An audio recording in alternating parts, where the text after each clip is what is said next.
All right, guys, welcome back to the channel. I'm Jeff. This is Will to Live Off-Road, and today we are going to be making some serious upgrades to the 4Runner. I've been kind of making a few changes here and there. If you'll notice, we have taken off the full-length roof rack, which in doing so, we lost our light bar. If you know anything at all about 5th Gen 4Runners, the lighting is suboptimal to begin with. I have upgraded the headlights to the Alpha Rex headlights. That made a huge difference there. But as far as off-road lighting, besides my ditch lights and LED fogs, I really don't have anything currently installed. So today we're going to be installing the Auxbeam VMAX series 7-inch off-road lights. It's going to be a major upgrade for off-road lighting, and everybody knows you add lights before lockers, always. As I said, these are the VMAX series Auxbeam. You are important. It's pretty cool. Like the presentation, it is very well packaged. Some instructions, nice hardware kit. Let's look here. Oh yeah, it's pretty nice. That's a lot of relays, all the stuff. Now again, you could just basically hook this up to a power source and a ground and you're in business as far as being able to make this fully functioning. I'm glad that they give you quite a bit of extra wire though, because that makes it nice when you're doing your own wiring. Let's get a look at that.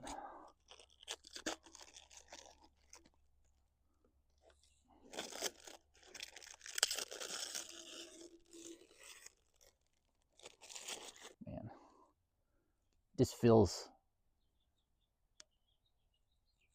really good and looks good as well.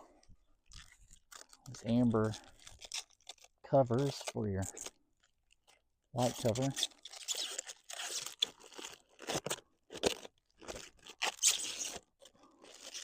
Sweet.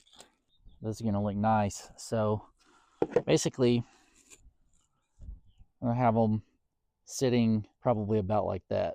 Probably use the Y and the O to be able to line up, since we know that that is essentially centered there. So we'll do something similar to that. We'll run our wire.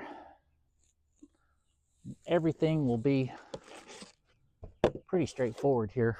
Now, if you're running into an issue like I do, where the size of the light's too big for any place that you might have like a mounting hole or anything, if you have a bar such as this hoop here, and many off-road bumpers have those, they offer a kit here which will allow you to spec up exactly what size. That lets you have a mounting point.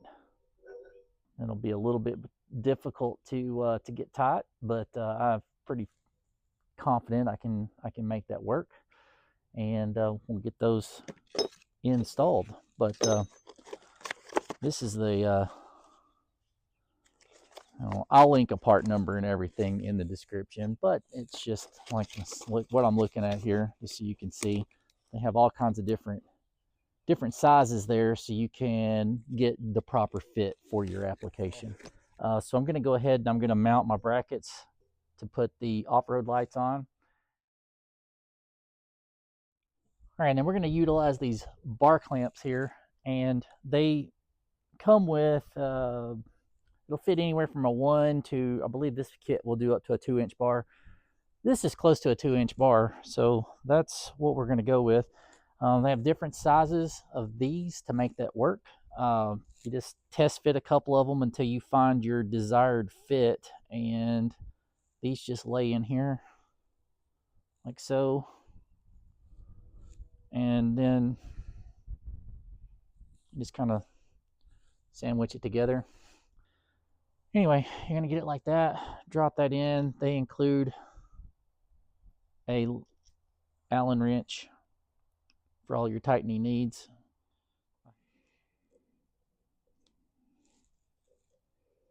Go ahead, before we get any real tightness on that, and go ahead and get this other one started in here. just make things a little easier. All right, so we'll get the other bracket. Probably try to line it up about here. All right, guys and gals, we are one step closer to checking these out. But I mean, like, I could lift up on that and I'm moving the vehicle. They're not going anywhere. And I really there's some adjustability here, so you can still get that just the way you want it, but it looks pretty cool. You could also. All right, guys, let's get these things installed here, and then we can get some power connected to them. And we won't have too much more time till it gets dark, and we can really see what these are going to look like. I am super excited. All right, where did my hardware kit go? If you've heard my dog out here running around,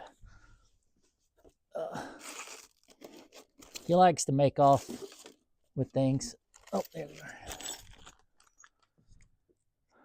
You know, just being a puppy and whatnot. All right, so we've got a bolt, washer, nut, lock washer. And yeah, we'll be doing something similar to this, and then nut on the bottom. So move this out of the way. Oh, yeah, that makes sense. So I guess the head of this is going to go. Yeah, that makes sense because we wouldn't be able to tighten it otherwise. Oh, excellent.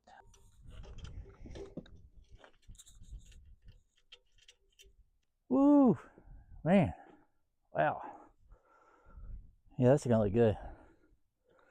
Gonna look good. Now, there's some adjustability that you can see here with this, but yeah, you can go down just a little bit. But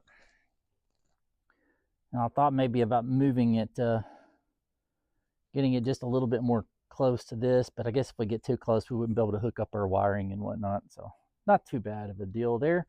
They're gonna almost touch if I've got this measured right. So let's see what happens here.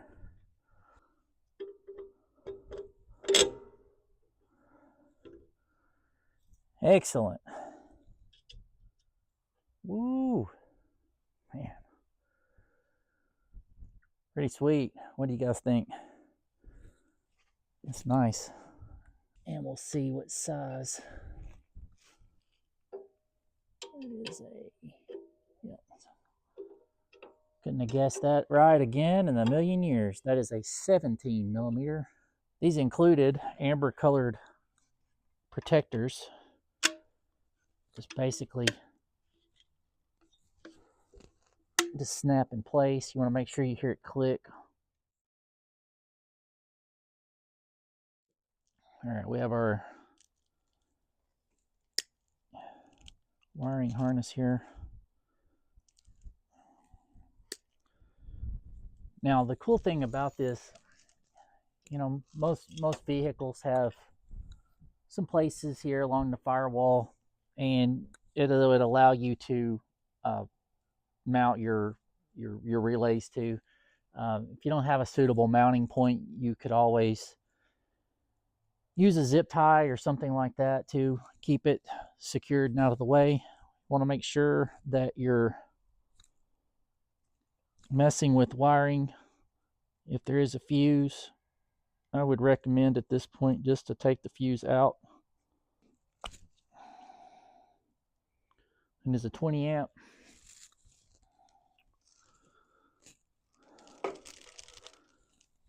Kind of really long.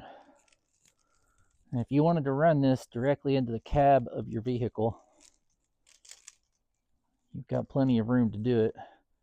And being able to disconnect it will allow you to run through like your bulkhead without causing too much of an issue. You can usually just pass that through one of those rubber pieces, grab it on the other side, and then put it where you want to put it on the inside of the vehicle.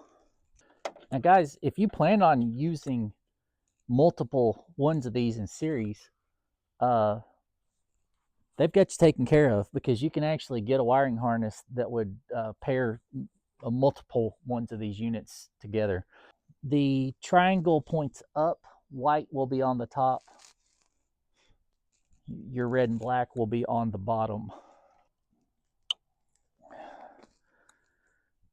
Yep, that nice hearty click tells you that you have it right where you need it to be.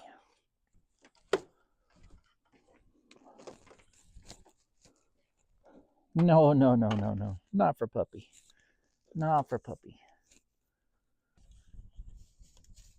There we go.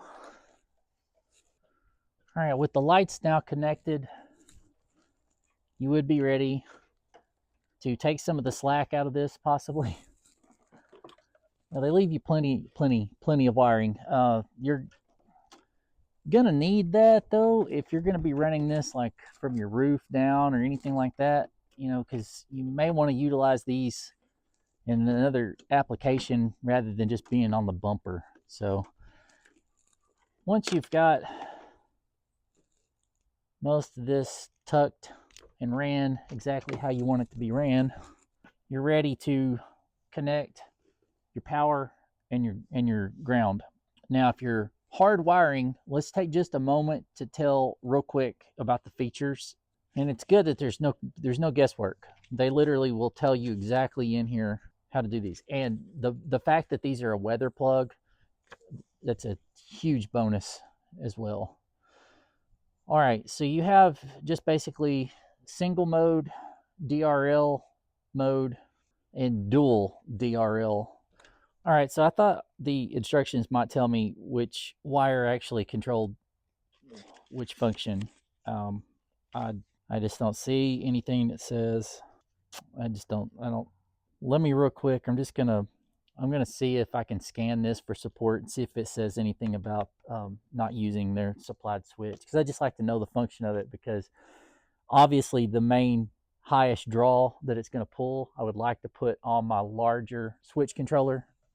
So, because this basically, I will have multiple spots that are probably going to eventually be hooked up to that. So I wanted to be able to allow for the growth of this of everything.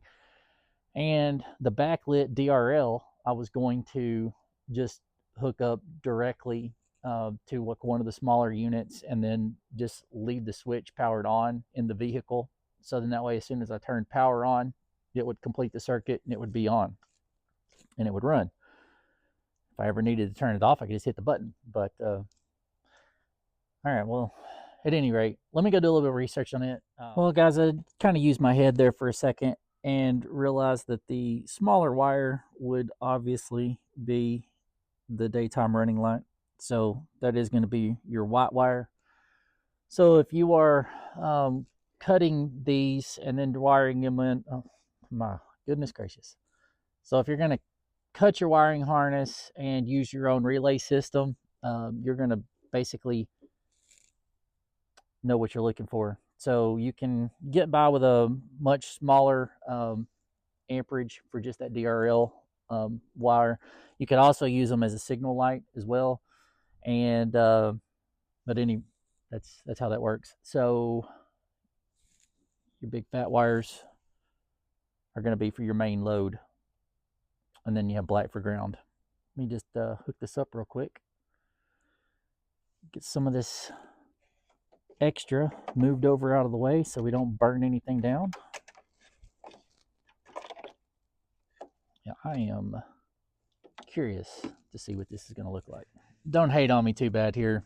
This is exceedingly temporary, because I've said it 1,000 times. I'm not leaving it like this. So anyway, all right. So guys, the guys that are not using their switch, you're going to be basically cutting your wire at the relay, and your two white wires would come together. You can put those on your own switched relay. That's going to be your DRLs. You have your black, which would be ground, and there would be a suitable ground point close to where the rest of your wiring probably goes. And yeah, that's basically it. So you're hot, you know, from the switch itself, and you wouldn't have to worry about anything else. What we're having to do is power our relays and the switch to make power go to the lights. So if you're using their harness, I would probably recommend you find a suitable ground point. But just because of the way that I'm hooking this up for just the sake of being able to see it work, we're going to hook it up directly to the battery, which I do not recommend doing, but just this one time, it's not going to hurt anything. Knock on wood. We'll return our fuse back to the fuse holder, and we will connect our switch, and we should be live and ready to go. I will say this, if you are using their switch and everything and you're going to run that into your cab, I mean, from the point, if you've got a suitable mounting place to mount the lights to, and you have it already kind of mapped out, I mean, I would say you could have lights on in about 15 minutes. It's really, really quick, super easy to use. If this is like your first real mod that you've tried to attempt by yourself, I mean, you can definitely do this. It is not difficult. Let's return this fuse.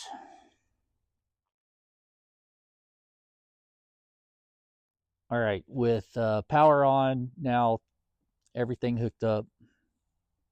Show how the switches work here. Oh yeah, it's just enough. All right, and then if we hit here, that should be the full beam. Oof, my goodness gracious, those are bright.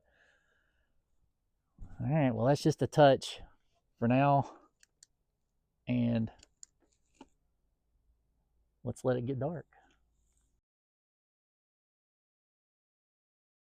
All right, a little chilly, but it's dark, so let's get out away from these lights and let's see what kind of actual throw we get with these aux beams. Now, bear in mind, I'm again not able to switch this from in the cab yet because I haven't set this up to be wired into my switch panel. Okay, so I've got to be very aware that if I meet traffic, I'm going to blind the crap out of somebody. So I'm going to have to jump out real quick, or I'll try to just hit the ditch and turn away from them so I don't scare anybody. All right, so this is this sitting stationary with the fogs on. Let's hit the high beams. All right, we get see up a little ways there, get a corner of the little hill before it goes. So now let's check out these lights. All right, we'll get a turn on. I need to hit that one. There we go. And catch these DRLs.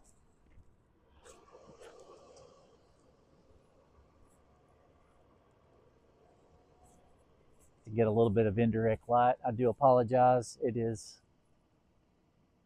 those headlights are super bright. I guess I could turn those off for just a second. Let's get a good look at it without the headlights on.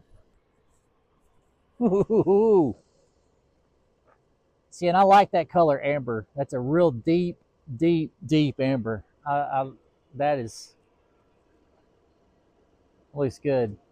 Now, if I can just turn these amber as well, that is it's going to be going towards the look that I prefer to look at. All right, let's turn those headlights back on. Still have the high beams on. You get a look there. That is from the headlight.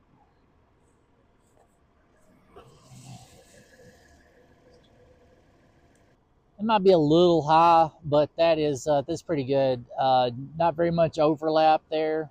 It gets, I mean, it illuminates even all the way over here to the sides. That's crazy. That is such good light. Such good light. And you can just imagine if you had a roof full of them, or if you had about 4 of those on your bumper, you talk about lighting it up. would be incredible. Well, that is crazy. All right, so right at this point, they're fairly tight. I'm not going to really mess with any more adjustment here, but we're going to just take a little, ride, and I just want to look for vibration. And I realize I can still move these by hand, so we're probably going to get a little bit. We're just going to get an idea of how sensitive they are to movement. All right, we had a little bit of technical issues with the microphone while we were driving, but from this just little drive down the gravel road here, what you typically are looking for is any kind of vibration that disrupts the pattern of light or anything. And even though we didn't have these just 100% tight because I'm still adjusting them, the amount of vibration that you see in that light is minimal at best. The naked eye doesn't hardly even pick it up. So it passes the test for that and just really illuminates all around. So let's get into some final thoughts here.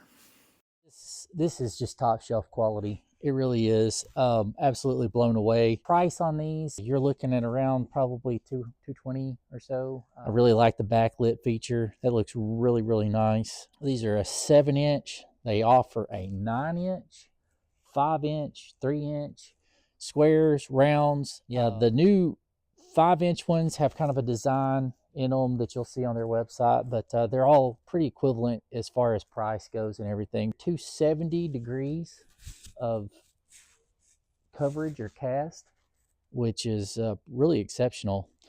And you've got a lot of the little LEDs on the side, multiple ones in the middle, and this runs on a 20 amp fuse.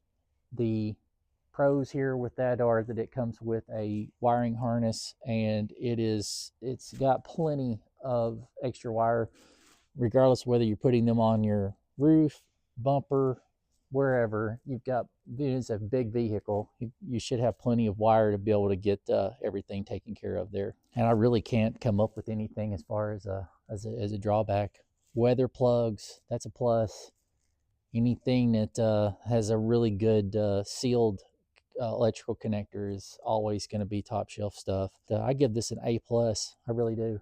It is it's really, really good amount of light.